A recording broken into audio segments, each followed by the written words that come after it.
नमस्कार सर। 10वीं के बाद बच्चे थोड़े प्रैक्टिकल हो जाए और उसके बाद पेरेंट्स को ये नहीं पता होता आगे 4 साइड होती है, जैसे आर्ट है, कॉमर्स है, मेडिकल है, नॉन मेडिकल है। उस बच्चे को कौन सी साइड जो है और किस तरह उसको कंट्रोल करें?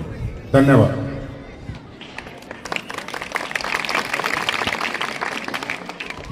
देखो, हर एक बच्चे को एक लाठी से नहीं हाँकना चाहिए। सब बच्चों की अलग इंटरेस्ट होते हैं, अलग अलग चीजें होती हैं। अब बच्चों को एक्सपर्ट बनाना है तो 6ठी, 7वीं, 8वीं क्लास में उनके साथ थोड़ा सा टाइम स्पेंड करना चाहिए। स्कूल में जाके बातें करनी चाहिए और ये पूछना चाहिए कि क्या क्या कर सकते हैं। देखिए, प्रोफेशनल कोर्स होते हैं, वकील बनते हैं, डॉक्टर बनते हैं, इंजीनियर बनते हैं, आर्किटेक्ट बनते हैं, सीए बनते हैं, सीएस बनते हैं। ऐसे बहुत सारे कोर्सेज होते हैं। कुछ लोग प्राइवेट नौकरी करते हैं, कुछ लोग सरकारी नौकरी लगते हैं, कुछ लोग बेरोजगार भी रह जाते हैं, कुछ लोग व्यापार करते हैं। तो ये अलग अलग चीजें होती हैं। तो बच्चे के साथ बीच बीच में बातें करनी चाहिए और बच्चे को फ्री छोड़ना चाहिए। वो कभी कुछ करेगा उसका मन, कभी कुछ करेगा, कभी कुछ करेगा। फाइनली वो जहां जाके सेट होगा, सेट हो जाएगा। बस उसको सारी चीजों की जानकारी दे दो। मैंने कभी सोचा ही नहीं था कि मैं कोचिंग सेंटर खोलूंगा। मैंने कभी सोचा ही नहीं था कि मैं इस प्रकार से जाकर के कभी स्पीच भी दूंगा। मुझे ऐसा लगता ही नहीं था कि मैं कभी सरकारी नौकरी भी लग पाऊंगा। लेकिन जो स्कूलों में बहुत सारी स्पीच हुई, बातचीत हुई, डिस्कशन हुआ, हमारे साथियों के बीच डिस्कशन हुआ, तब एक रास्ता हमने पकड़ लिया। बस एक काम का ध्यान मैंने रखा कि मैंने कभी भी घटिया लोग दोस्त नहीं बनाए। जितने दोस्त मेरे थे उन लोगों ने आज तक कभी कोई घटियापन नहीं किया है। वे सभी लोग कहीं ना कहीं अच्छी जगह पर सेटल्ड हैं। हमेशा जीवन में आगे बढ़ने का मौका मिलता है। अपने बच्चों को थोड़ा सा आगे बढ़ने का मौका देते रहिए। थोड़ा सा अप्रिसिएशन, थोड़ा सा प्यार, थोड़ा सा दुलार उन सब के साथ होना चाहिए। 10वीं क्लास के बाद बच्चे को कौन सा कोर्स दिलवाना है ये उससे पहले पूछना चाहिए कि बेटा तुझे डॉक्टर बनना है तो नॉन मेडिकल में जो है नॉन मेडिकल दिलवा दो, अपना मेडिकल दिलवा दो। अब जो बच्चे को इंजीनियर बनना तो नॉन मेडिकल दिलवा दो। अब वो नॉन मेडिकल अब मेडिकल 10वीं क्लास के बाद नहीं करना चाहिए, तो 7वीं, 8वीं, 9वीं क्लास के बाद चालू हो जाता है वो काम। तो शुरुआत से थोड़ा सा ज्यादा जल्दी अब जो है देखना पड़ेगा, वरना बहुत लोग ऐसे हैं जो 12वीं क्लास स्कूल से पास करके जाते हैं तो IIT नहीं कर पाते, नीट नहीं कर पाते।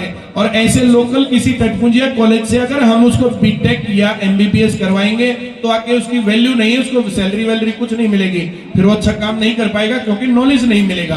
तो अगर IIT करवाना है, नीट करवाना है, तो अच्छे कॉलेज से उसके लिए शुरुआत से ही पढ़ाना शुरू करना चाहिए। गांव के बच्चों को मुझे ऐसा लगता है, देखो वैसे तो जो स्काई इज द लिमिट, कहीं पर भी जाएं, पर संघर्ष की जो कहानी होती है ना थोड़ी सी गड़बड़ होती है। जिन घरों में पैसे की और बाकी चीजों की थोड़ी सी किल्लत रहती है, सरकारी नौकरी से बढ़िया काम कुछ भी नहीं है। सरकारी नौकरी में कोई बच्चा जो पढ़े 12वीं क्लास पास करते ही जितने में IIT करता है, नीट करता है या कोई प्रोफेशनल कोर्स में एडमिशन लेता है, उससे कम मेहनत में सरकारी नौकरी हो जाती है। सभी लोग डॉक्टर बनने के लिए पैदा नहीं हुए और सबको डॉक्टर बनना भी नहीं चाहिए। अगर सब डॉक्टर बन गए तो फिर उनका खर्चा कहां से चलेगा?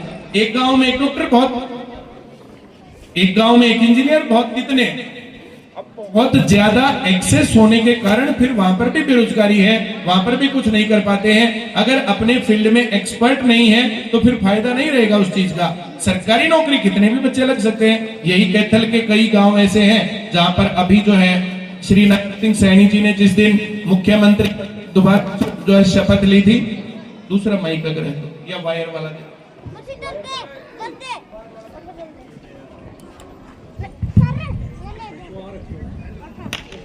तो उसी दिन 24,000 कुछ लोगों को नौकरी दी थी। तो एक एक गांव के 50-50, 60-60 बच्चे सरकारी नौकरी लगे थे। सरकारी नौकरी लगना अब सरकारी नौकरी नहीं है, बड़ी चीज है।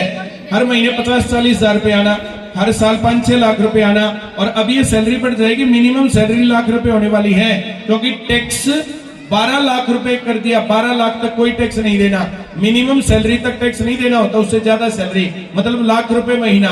लाख रुपए महीना कहीं भी वैसे ही कमाना इतना आसान काम नहीं है। और जो आदमी लाख रुपए महीना कमाता है वो अपने घर नौकर रख के अपना घर बढ़िया बना सकता है। वो अपनी गाड़ी साफ करवाने के लिए दूसरा आदमी रख सकता है, घर में कपड़ा, झाड़ू, पोछा, बर्तन करने के लिए दूसरा आदमी रख सकता है। लाख रुपए कमाना आज के टाइम पर बहुत बढ़िया चीज है। उसके लिए फिर विदेशों में जाकर के मजदूरी नहीं करनी। किस प्रकार से कितने लोग वहां जाते हैं, वहां मर्डर हो गया, सुसाइड हो गया, कुछ और हो गया।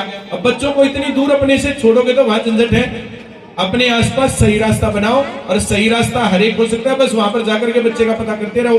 तो उस बच्चे को क्या बनाना, कौन सी साइट दिलवानी है, इसके ऊपर सोचना बहुत ज्यादा जरूरी है। उस कोर्स में खर्चा कितना होगा, और जिस इंस्टीट्यूट से आप पढ़ाओगे उसके बाद जो है वो पूरा कोर्स करने के बाद उसको क्या मिलता है, तो ये ध्यान शुरुआत में रखना चाहिए।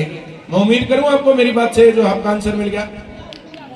Thank you very much.